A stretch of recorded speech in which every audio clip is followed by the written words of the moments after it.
je salue toute l'église au nom de notre Seigneur et Sauveur Jésus-Christ.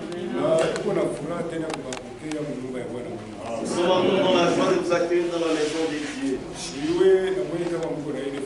C'est parce que vous avez la même joie. C'est vrai, dans la présence des dieux, il faut avoir la joie. Et dans la présence des dieux, nous recevons notre consolation. Même si tu as n'importe quel problème, lorsque vous venez dans la présence des dieux, crois que Dieu va t'exaucer. Et non, nous découvrons la parole de Dieu.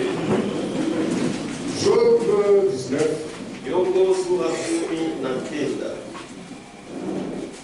Verset 25. Mais je sais que mon Rédempteur est vivant. Et qu'il s'élèvera le dernier sur la terre.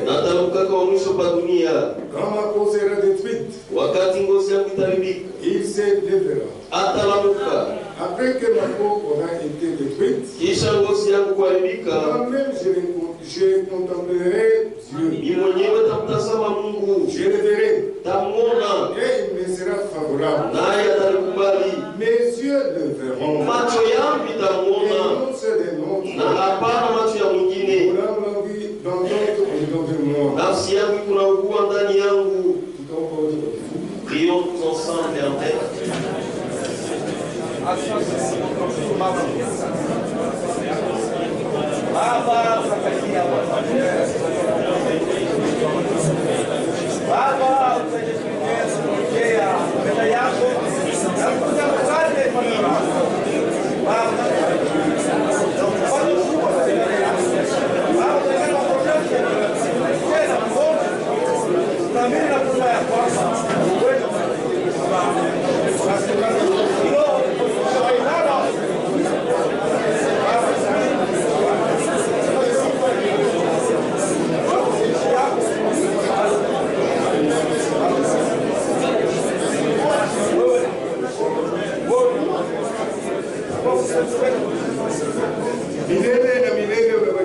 D'éternité à l'éternité, tu restes Dieu.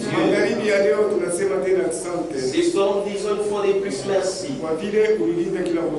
Est-ce que tu as gardé chacun de nous? Nous ne savions pas qu'on faisait les trouver en combien ont quitté ce monde. Ils ont désiré nous le voir comme nous sommes. Mais aujourd'hui, ils ne sont plus là.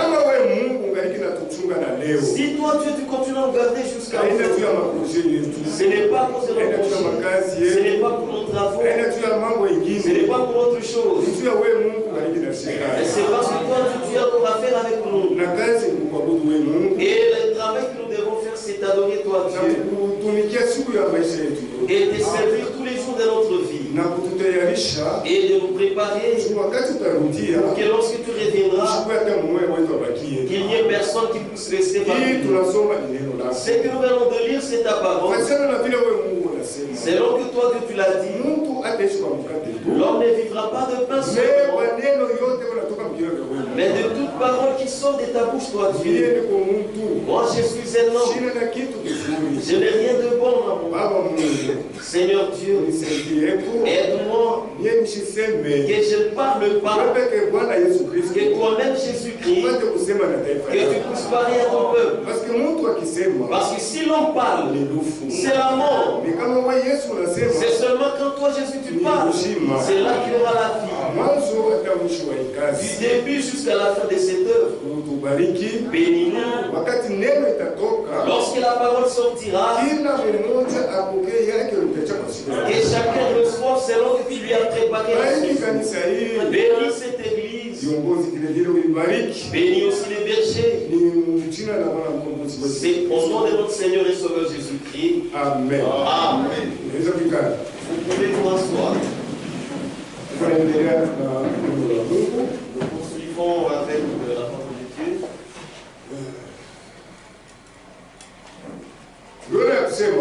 Voyons que les épreuves, c'est la parole de Dieu.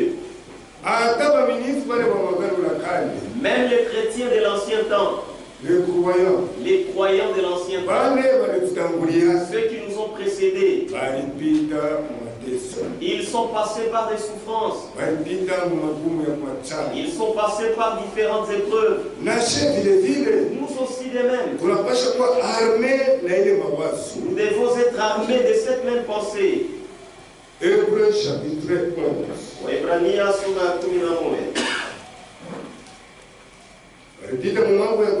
Ils sont passés par divers problèmes.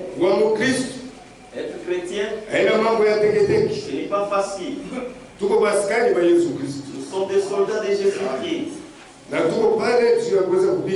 Et nous sommes là pour combattre. Hébreux chapitre 11. Verset 36. D'autres subirent les moqueries et les fouets, les chaînes et la prison. Ils firent lapidés, sciés, torturés. Ils moururent tués par l'épée. Ils allaient ça et là, vêtus de peaux de brebis et de peaux de chèvres.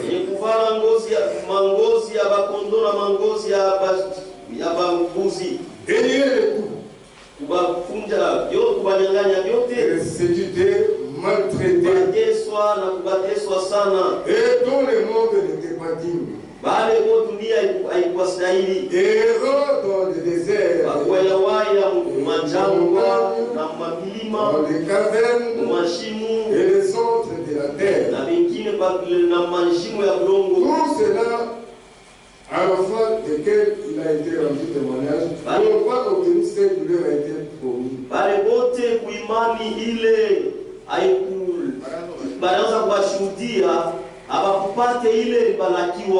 Dieu ayant vu quelque chose de meilleur pour nous, afin qu'il ne parvienne pas sans nous à la perfection. Ils ont souffert. Ils ont été menés ça et là à cause du nom de Jésus. Satan n'est pas content. Il combat Dieu. Et ainsi que ses enfants. Mais la victoire est de notre côté. Amen. Amen. Ce n'était pas facile. Ils ont été tués. On les a sciés. La femme pouvait être enceinte.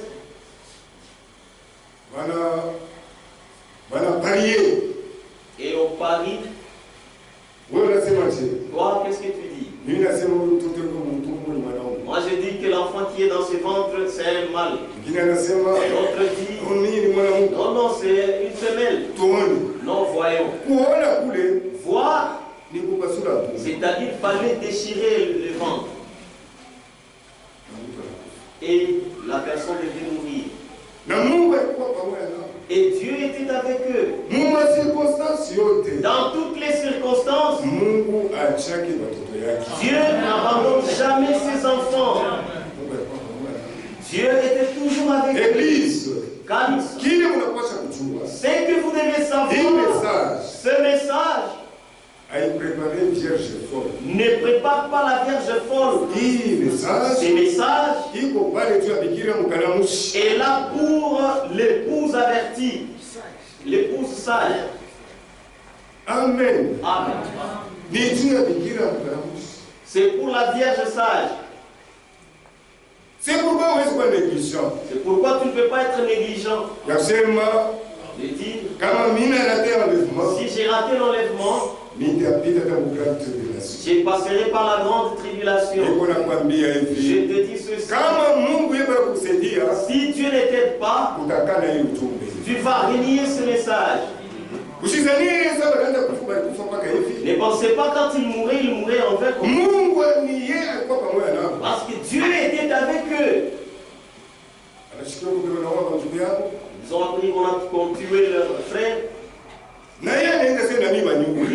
parti dire que non, tuez-moi aussi. C'est-à-dire Dieu, il leur donnait les cœurs des bœufs. D'accepter la mort. Maintenant, si toi Dieu ne t'aide pas, comment vas-tu arriver à ce point? Tu ne sauras pas y arriver. Si eux sont arrivés à ce point, c'était à leur époque. Et ça devait se passer de cette façon-là. Nous aussi, dans notre temps, nous devons nous conformer à la parole qui nous concerne en notre temps ici. Amen. Amen. Matthieu chapitre 23. Matthieu soma 23.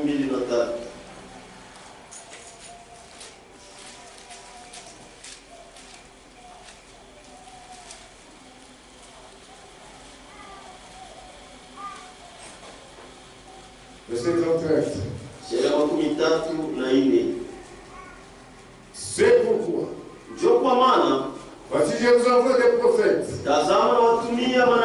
des sages et des scribes. Vous tuerez et vous crucifierez les saints. Vous battrez des verges les autres dans vos synagogues. Et vous les persécuterez de ville en ville. Afin qu'elle retombe sur vous tous les sangs innocents répandus sur la terre. Depuis le sang d'Abel, le juste jusqu'au sang de Zacharie.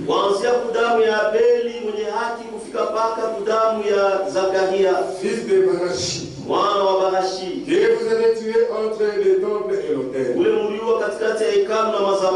Je vous le dis en vérité, tout cela retombera sur cette génération. Voyez tous ceux qui nous ont précédés. Ils ont été persécutés. Ils sont passés par des souffrances pour notre Dieu que nous croyons ici. Et ce que vous devez savoir, l'Église, aujourd'hui, nous avons l'occasion, les portes sont ouvertes pour venir écouter la parole de Dieu. Profitez. Profitez. Il y aura d'autres jours. Ces portes ici seront fermées. Personne ne viendra ici. Nous savons ce qui va nous arriver. Avant que nous nous en allions, le secours sera là. Tu ne partiras pas comme ça. Mais si tu n'as pas un dépôt en toi, qu'est-ce qui va t'aider? Parce que tout est bon. Lorsque ça arrive, tu vas le vaincre avec la parole de Dieu. Regardez quand Satan est venu. Il est venu tenter notre Seigneur Jésus-Christ. Si tu es fils de Dieu, transforme ces pierres en pain. Réellement, il était fils de Dieu. Mais comment il a fait? Il ne lui a pas donné une autre démonstration. Il lui a remis la parole de Dieu. Il lui a dit, l'homme ne vivra pas de pain seulement, mais de toutes paroles qui sont de la bouche de Dieu. Il a pris seulement la Bible. C'est-à-dire, même notre Seigneur Jésus-Christ, il a prêché seulement la Bible. Il a mis en débandade Satan. Et Satan a fui. C'est seulement par la parole. Donc c'est pourquoi, je commande, lorsque les portes sont ouvertes, ne reste pas à la maison. Dans les affaires de Dieu, ne te fais pas professionnel. Dis que non, c'est moi qui connais tout. Ah non, non. Même si tu es professionnel, si tu ne t'entraînes pas, l'adversaire va t'intéresser. C'est pourquoi lorsque nous venons la parole de Dieu, nous venons nous entraîner. Dieu nous encourage et nous donne toutes les tactiques de pouvoir vaincre cet inique. À un moment,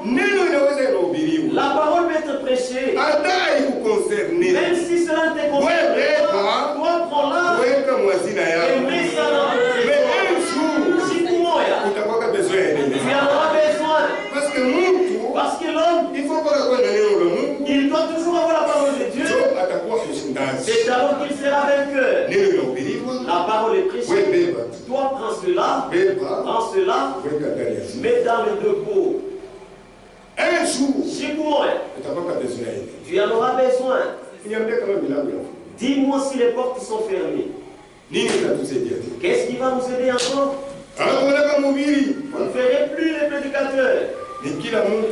C'est chacun pour soi. Mais si tu n'as pas cette parole de Dieu, ces messages ici, tu vas les renier. Si tu n'as pas l'esprit de Dieu, ces messages, tu vas les renier. Aujourd'hui, nous pouvons bien dire, tu peux prendre une décision. Moi, même si on ferme les portes, moi je n'abandonnerai jamais ce message. La décision est bonne. Est-ce que quand ces épreuves viendront, vas-tu exécuter la décision que tu as prise? Sans l'esprit de Dieu, tu ne sauras rien. Amen. Amen. C'est ça. Regardez Pierre.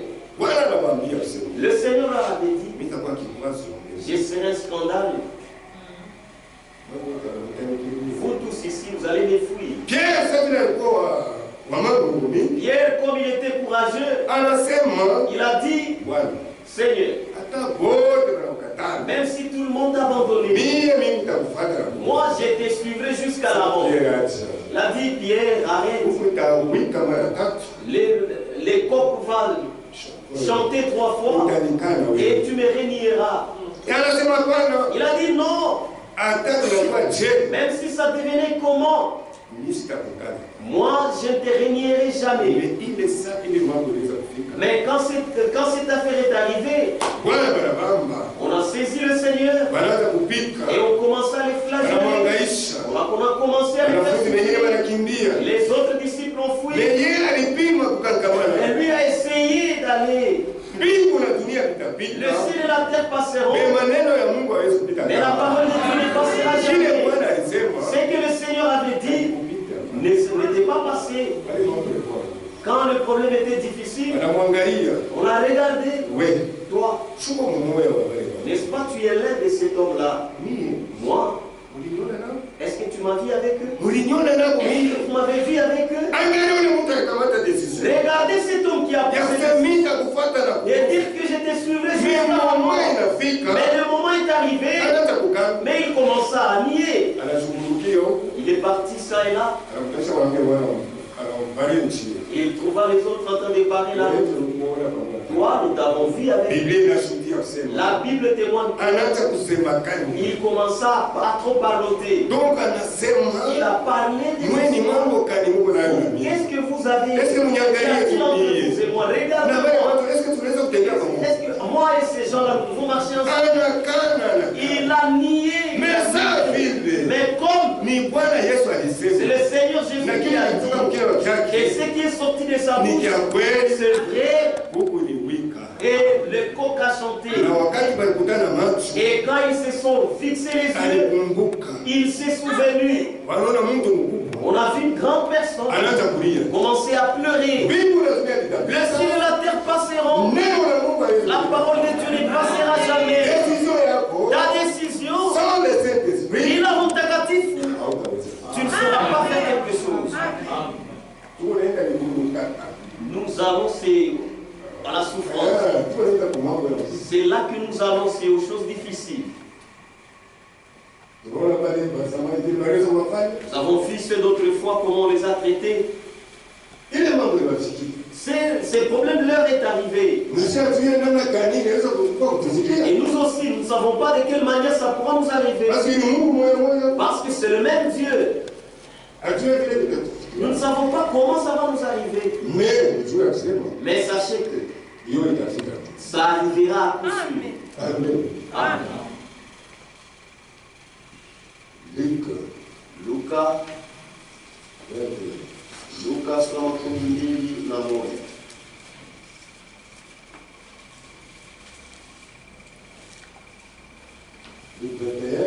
Luka sura 12:1. Verset 12. Shairi yake ya 12. Mais avant tout cela, lakini mbele ya ile yote, on mettra la main sur vous. Batalifungaka. Et on vous persécutera. Na batalitesoa. On vous livrera aux synagogues. Batalitoaka kwa sinagogi. On vous jettera en prison. Batalitupaka magereza. On vous mènera devant le roi. Batalipelekaka mbele ya bafalme. Et devant les gouverneurs. Na mbele ya baliwali. À cause de mon nom. Juu ya jina langu. Cela vous arrivera pour ile mambo itabifikia. Servir de témoignage. Ili mpate kuitumikia kama ushuhuda. Cela viendra pour que vous puissiez témoigner. Mettez-vous donc dans l'esprit. Mweke basi mro. De ne pas préméditer votre défense. Mshitayarishe namna kujitetea kwenu. Car je vous donnerai des paroles. Kwa maana nitakupatia maneno. Et une sagesse telle que vos adversaires ne pourront leur résister ou les contredire. Na hekima ile hakuna hata kulikombanisha moya ile wanaweza kumikangalia au kulipinganisha. Suivez maintenant. Vous allez livrer même par vos parents. Batamitoa hata kwa bazazi yenu. Par vos frères. Bandugu yenu. À vos proches. Bandugu yenu karibu. Et par vos amis. Na kwa rafiki yenu. Ils feront mourir plusieurs d'entre vous. Bataua bamingi katikati yenu. Vous serez haïs de tous. Batamichukia kwa watu wote. À cause de mon nom. Juu ya jina langu. Mais lakini il ne se perdra pas un de vos cheveux. Lakini hakutapotea hata nywele moja ya kukichwa yenu. Par votre persévérance, kupitia kukangamana kwenu, vous sauverez vos âmes. Mtaokoa manafsi yenu. Amen. Amen. Ça sera très difficile. Les gens vont abandonner la foi. Toi, n'est-ce pas, on te voyait en train de chanter à la chorale? La chorale du tabernacle. Et qui m'aime. C'est les pasteurs qui s'y battent. Moi? Mon chorale. Moi à la chorale? Quelle chorale? Et leur cantique, je ne connais même pas. Sans le Saint-Esprit, bila Roho Mtakatifu, tu ne sauras pas. Maintenant, depuis que tu as cru jusqu'à aujourd'hui, as-tu déjà reçu l'Esprit de Dieu? Parce que c'est ça le billet. C'est ça la garantie. Le Seigneur, quand il viendra, il ne se tiendra pas en l'air et dire que non, voilà ce du tabernacle de Lubumbashi ici, Kimbembe là-bas, Kasumbalesa ici, Okulesi ici. Non, c'est seulement ceux qui seront prêts, c'est seulement ceux qui auront l'Esprit de Dieu, ce sont ceux-là qui s'arriveront jusqu'à aujourd'hui. As-tu déjà reçu l'Esprit de Dieu? Toi-même tu as la réponse dans ton cœur. Les problèmes deviennent graves. Lourd. N'est-ce pas, tu es frère du tabernacle? Moi, quand bien même mon enfant va là-bas, c'est parce qu'il ne veut pas écouter. Je l'interdisais. Mais il ne voulait pas m'écouter. N'est-ce pas? Voilà, n'est-ce pas? Non, moi je ne connais pas cette affaire. Tu vas nier.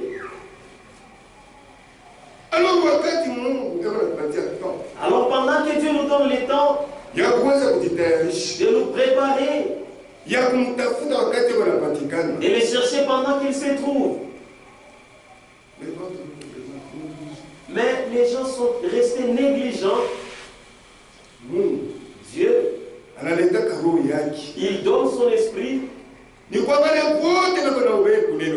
à tous ceux-là qui obéissent à sa parole. C'est à ceux-là qui donne son esprit. C'est-à-dire la souffrance sera grande.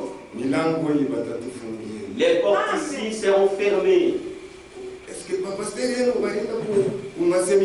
que vos pasteurs sont partis dans des séminaires? Leurs noms, nous ne les connaissons pas.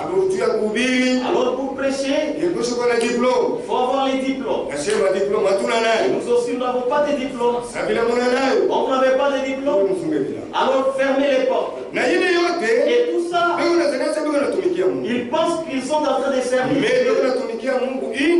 Et pourtant, ils servent Dieu en dehors de la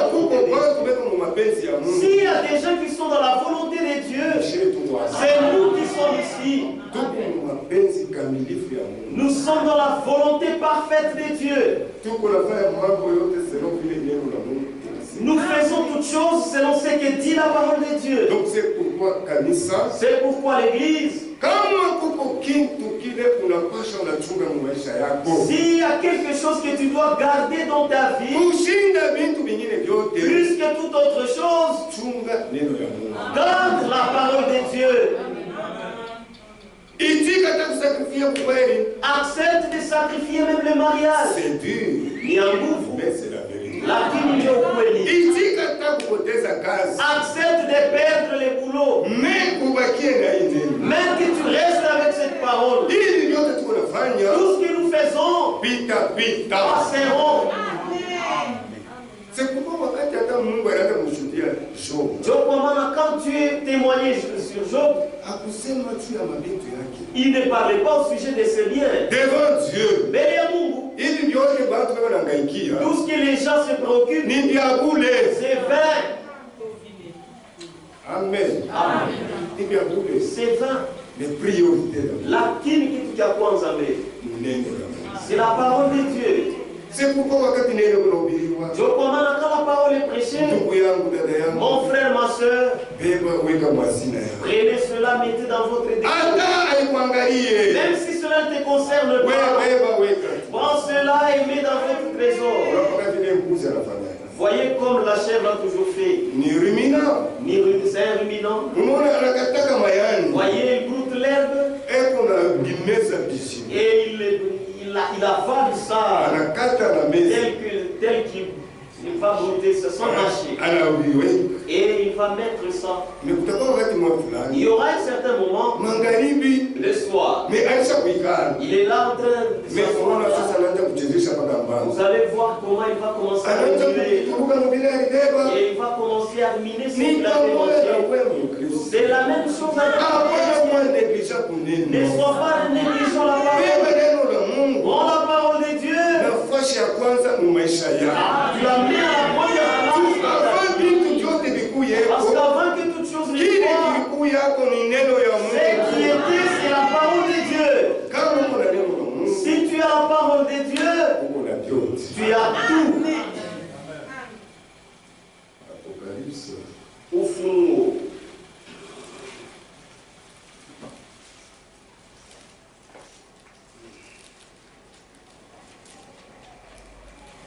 Chapitre 3.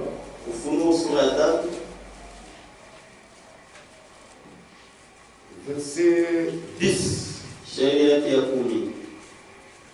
Parce que tu as gardé la parole de la persévérance en moi, Tulichunga neno ya kukangamana ndani yangu. Je te garderai aussi à l'heure de la tentation qui va venir sur le monde entier. Takuchunga vile vile wakati wa majaribu ile tafika dunia nzima. Pour éprouver les habitants de la terre. Juu ya kupima wakati wa dunia. Amen. Amen. Il vient. J'arrive, oui, l'épreuve vient. Il est j'arrive, c'est qui va éprouver tous les habitants de la terre. Ça, c'est une tentation, mais et dans la tentation dont on parle ici, ce n'est pas la tentation physique. Les vols, tout ça. Et ça, c'est ici, ceci concerne la doctrine. Amen. Amen. Ici, nous croyons que Dieu, il est l'unique Dieu. Mais ça, et là, quand on te dira, tous ceux qui disent que Dieu est l'unique, ils ne vont plus adorer. Nous savons que Dieu, il y a 3 personnes en Dieu. Nous n'adorerons jamais 3 personnes en Dieu. Nous savons que Dieu, il est seul. Et son nom, c'est Jésus-Christ.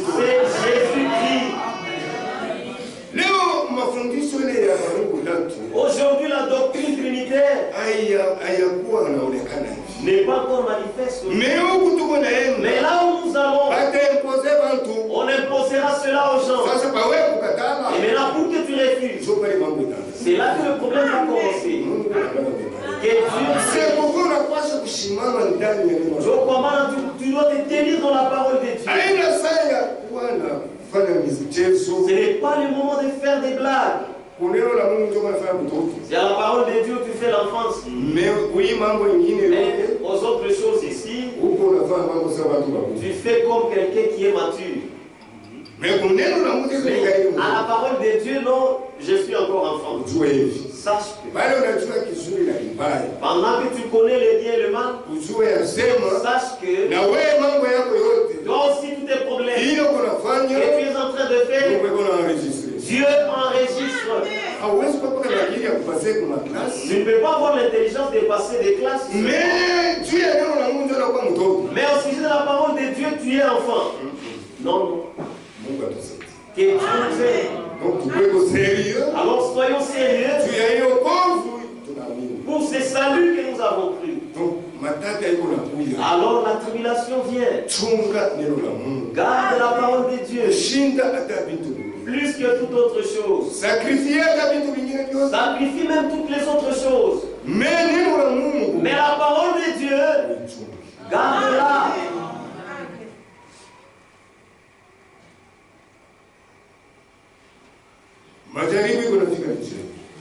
Les épreuves nous arrivent bientôt. C'est pour t'affermir. Jacques, Yakobo, chapitre 1er. Yakobo sura ya kwanza.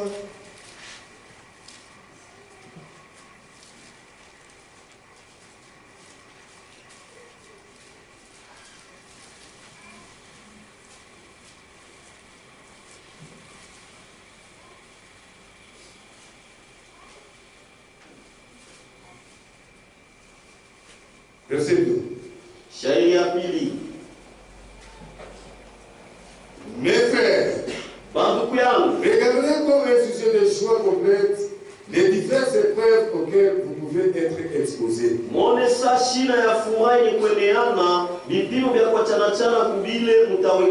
Sachant que l'épreuve de votre foi produit la patience. Mais il faut que la patience accomplisse parfaitement son œuvre. Afin que vous soyez parfaits et accomplis sans faillir en rien.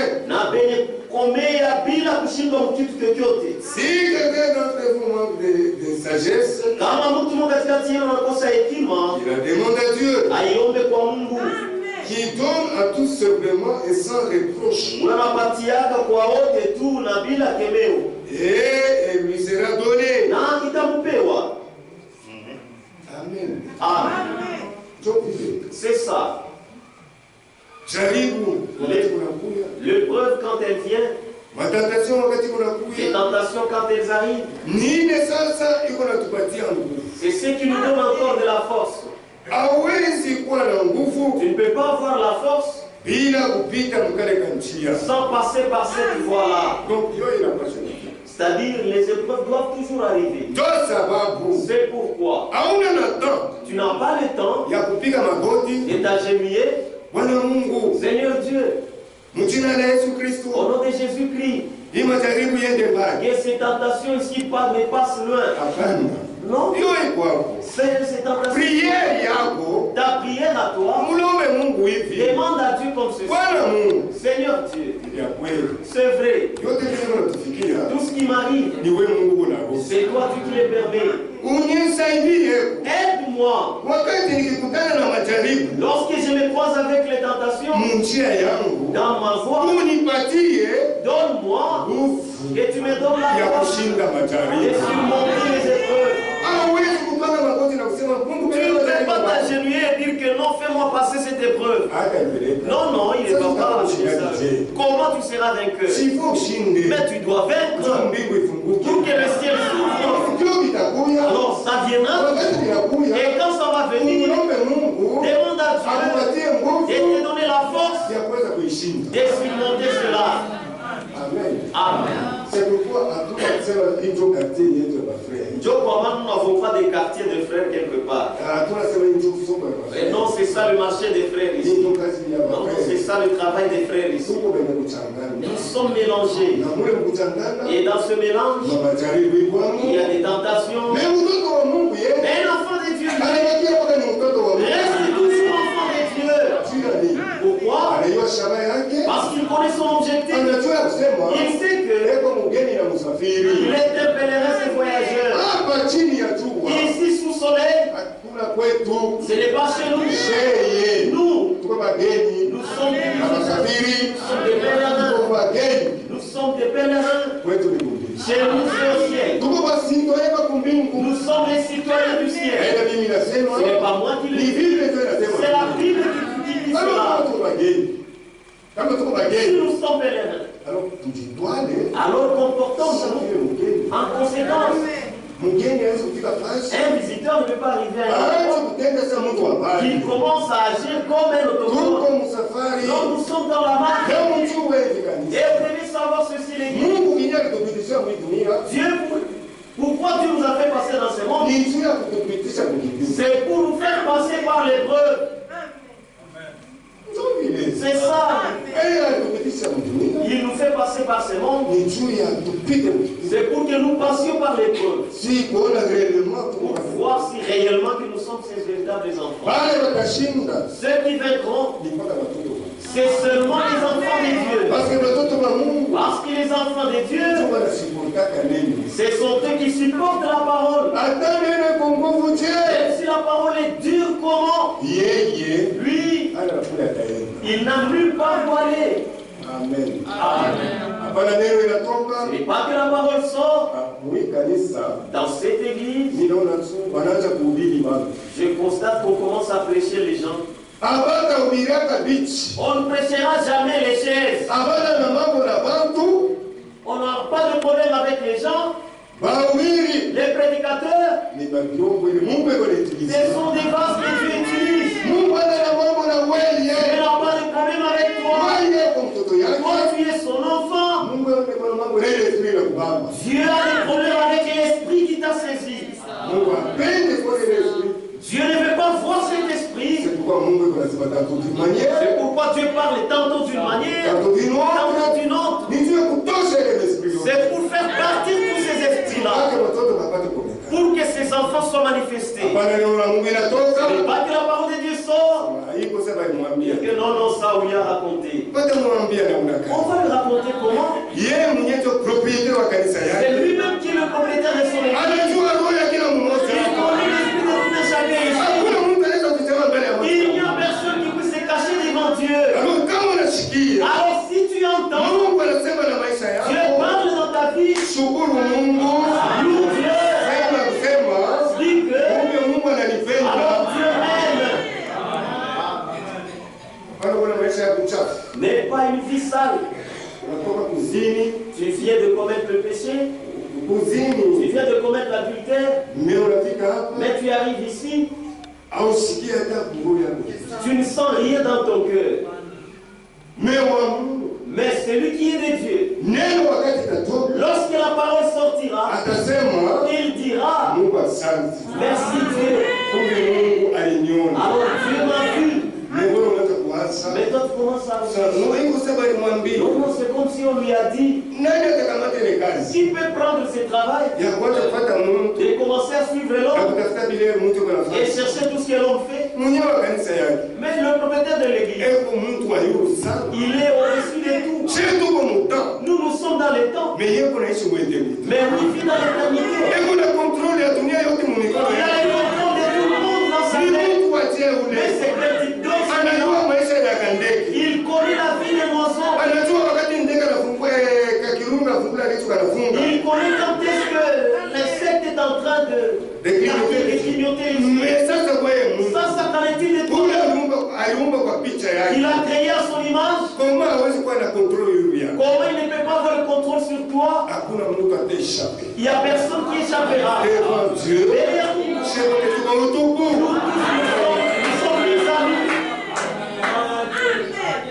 C'est pourquoi tu as né le goût.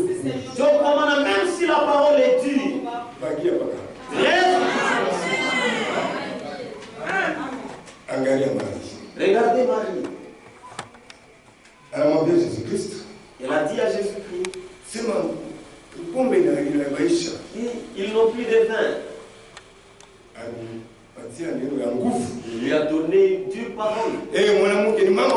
Toi, femme, qu'y a-t-il entre moi et toi?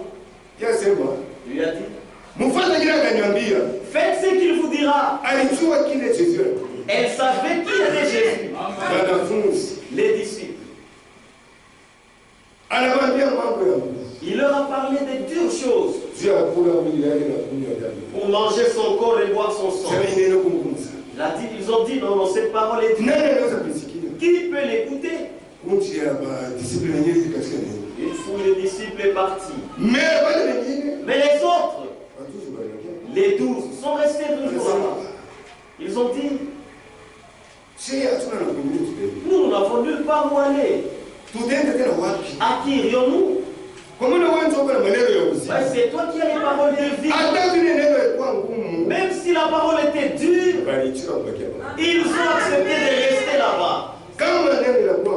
Si la parole devient difficile, dure, mais c'est encore très bien. Tes pensées n'aidera jamais Dieu.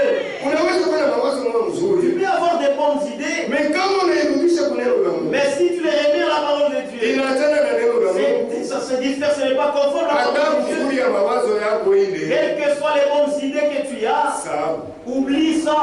Amen. Oubliez. Pierre. Pétrou. Il a dit à Jésus.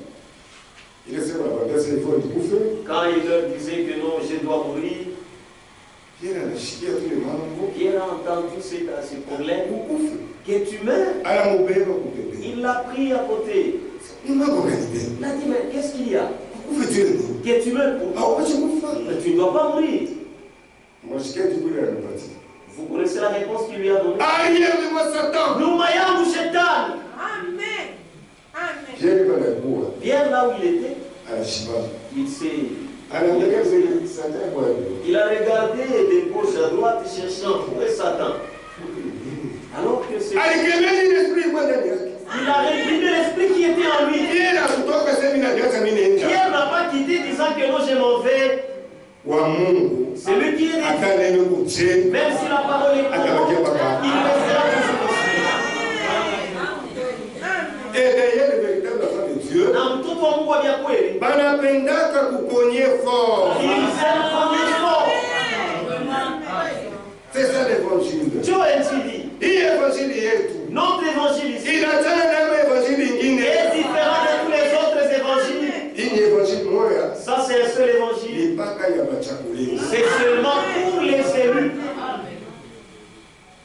Amen. Amen. Gardons la parole de Dieu. C'est elle qui va nous aider tous les jours de notre vie. Jacques, chapitre 1er. Toujours Jacques, sur la 11. Verset 13. Shairi ya 13. Que personne lorsqu'il est tenté les dise. Usiwe mtu wakati anajaribiwa apate kusema. C'est Dieu qui me tente. Ni Mungu ndio ananijaribu. Car Dieu ne peut être tenté par le mal. Kwa maana Mungu hawezi kujaribu mtu kwa vibaya. Et il ne tente lui-même personne. Na yeye mwenyewe ajaribu wake mtu. Amen. Amen. Mungu ajaribu wake mtu. Dieu ne tente personne. Shetani. Satan. Ni yeye yule kunajaribu. C'est celui qui est le tentateur. Na wakati jaribu la kuya. Et quand la tentation arrive, lorsque la tentation t'arrive, si tu n'es pas encore tombé là-dedans, ce n'est pas encore un péché. La tentation viendra. Mais là, toi, tu dois la vaincre. Les dieux du ciel, ils ne tentent personne. Mais là, le problème est comment?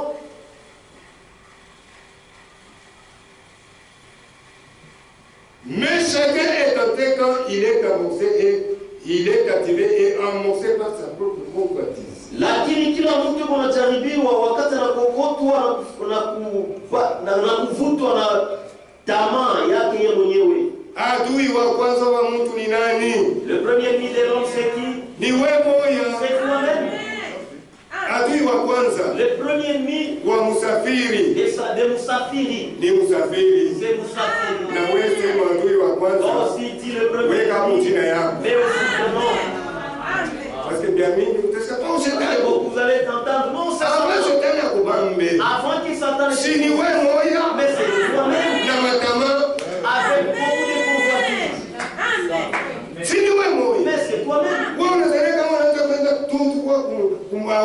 Toi tu penses qu'en allant tout droit vers les hôtels, Dieu va te faire descendre un ange pour te tenir là-bas. Rentre-toi, tu es mon enfant. Non, non. Mais montre combien tu es vainqueur. Et moi je suis enfant de Dieu. Même si tu arrives à la porte de l'hôtel, tu retournes.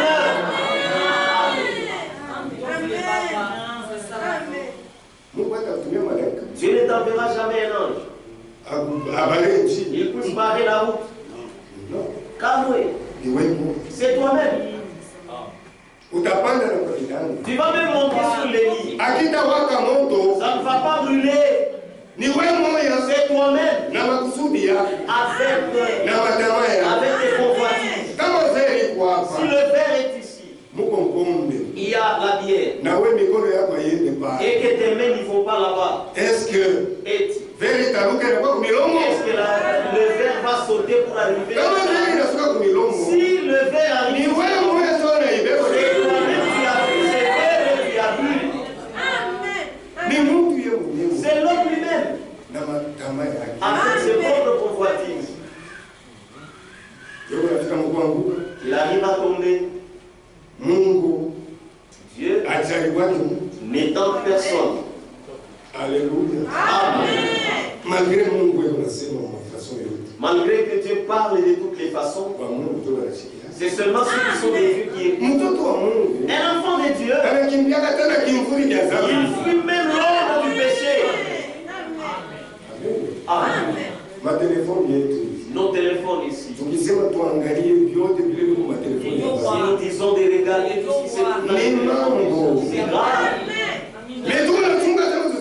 Mais nous attendons disant que nous irons au ciel.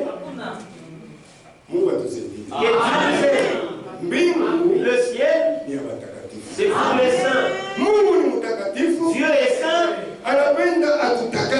Il veut nous sanctifier. Ce qui te sanctifie, ce n'est pas cet eau de baptême. Ça, ce n'est qu'un symbole. C'est le signe qui montre que tu meurs avec Jésus. Et tu es ressuscité avec lui. Tu meurs avec lui et tu ressuscites avec lui. Ce n'est qu'un symbole. Ce qui sanctifie l'homme, c'est la parole de Dieu. Et sans la sanctification, personne ne verra le Seigneur.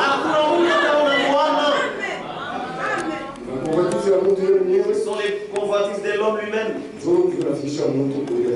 Il amène l'homme à faire ses histoires. Kisha tamaa wakati nachukua mimba, inazala zambi. Na zambi kama inafanyika, inaleta nufu. Amen. Amen. Le péché c'est la mort. Tu peux connaître tous les mystères. Mais si tu refuses la sanctification, le ciel tu ne le verras pas. Tu ne verras pas Dieu.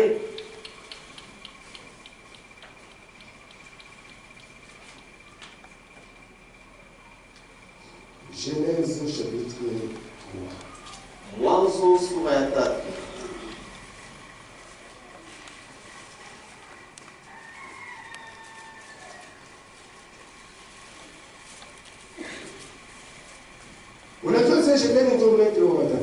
Vous savez que c'est Satan qui est le maître des tentations. Il ne vient pas avec autre chose. Il vient toujours avec les Écritures. Genèse chapitre 3. Mwanzo sura ya 3. Le serpent était le plus rusé de tous les animaux du champ. Nyoka alikuwa mjanja sana kwa wanyama wote wa mshamba. Que Dieu avait fait. Bali Mungu alifanyaka. Il dit à la femme, akaambia mwanamke, Dieu a-t-il réellement dit, eti vya kweli Mungu alisema, vous ne mangerez pas de tous les arbres du jardin. Hamtakula kuliti yote ya bustani.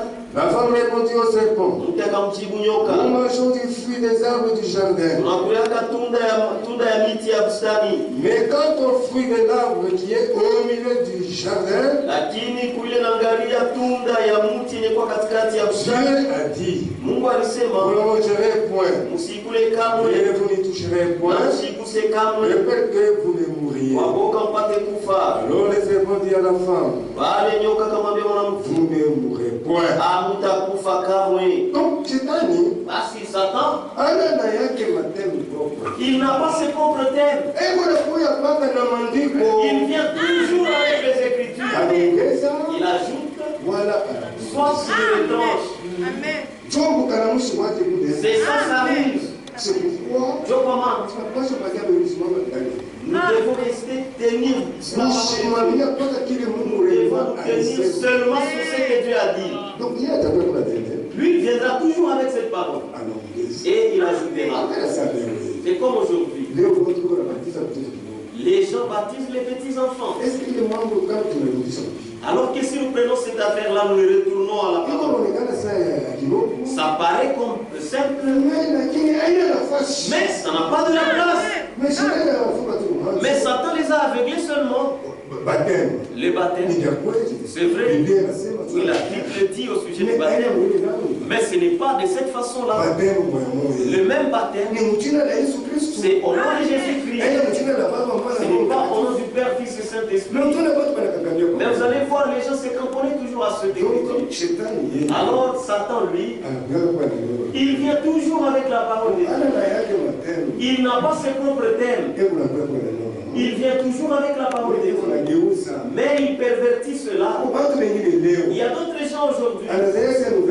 Ils pensent que la nouvelle naissance, c'est les plonger seulement dans l'eau. Et c'est fini, il naît de nouveau. Et directement il a le Saint-Esprit. C'est comme ça que beaucoup de gens sont trompés. Mais ici, nous sommes en train de tout suivre. Selon ce que dit la parole de Dieu. Et Dieu bénisse. Alors c'est ça la ruse de Satan. Alors, Job chapitre 30. Yobo sur la 4.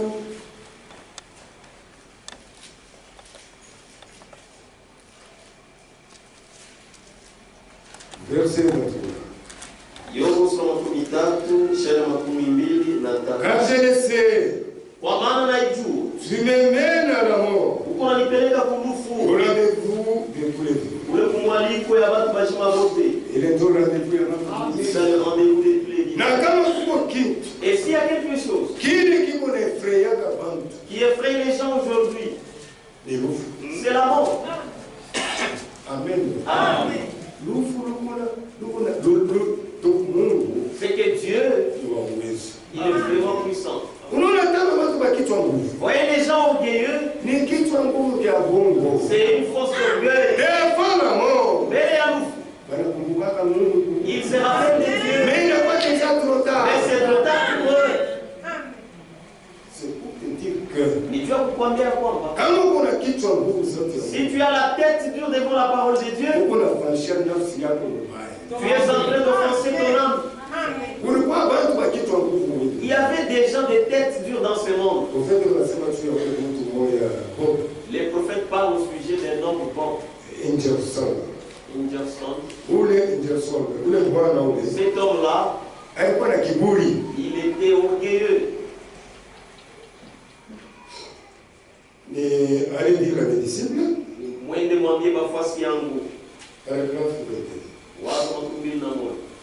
C'est comme Bob Ingerson.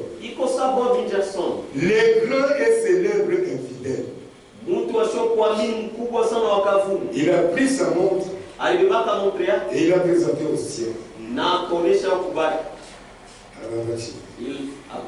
Il a dit, si Dieu existe, je vais mourir dans une minute. En nous référant au dictat de cette montre, ensuite, après que la minute fut passée, il n'était pas mort. Et il a poussé un grand anacheka, anatosha montre yake. Mungu Dieu n'existe pas. Quand dans une minute, c'est-à-dire si dans une minute Dieu ne me tue pas, c'est qu'il n'existe pas. Ils ont regardé et il a beaucoup rigolé. Il a dit Dieu n'existe pas. Pourquoi? Parce que Dieu l'a pas tué sur les champs. Il a prononcé une parole disant, vous voyez, Dieu n'existe pas. Naturellement. Ce n'était pas pour accomplir, donc ce n'était que pour accomplir l'écriture. L'écriture dit qu'il viendrait de mon cœur dans le dernier jour. Et nous avons. Il avait fait la tête dure. On ne se moque pas de Dieu. Dimanche, il allait semer le maïs dans son champ. Cet homme ici, sa femme allait à l'église. Kisha, comme on ne se moque pas de Dieu, le problème est à nous. La fièvre typhoïde l'a atteint. Mes frères, même les produits que nous prenons, ce ne sont pas ces médicaments qui nous guérissent. Notre guérison,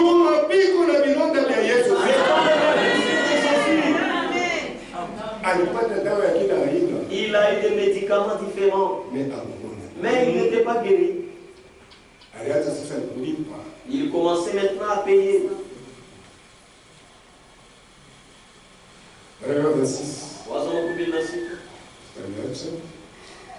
Et quelques semaines après cela, il a contracté une fièvre typhoïde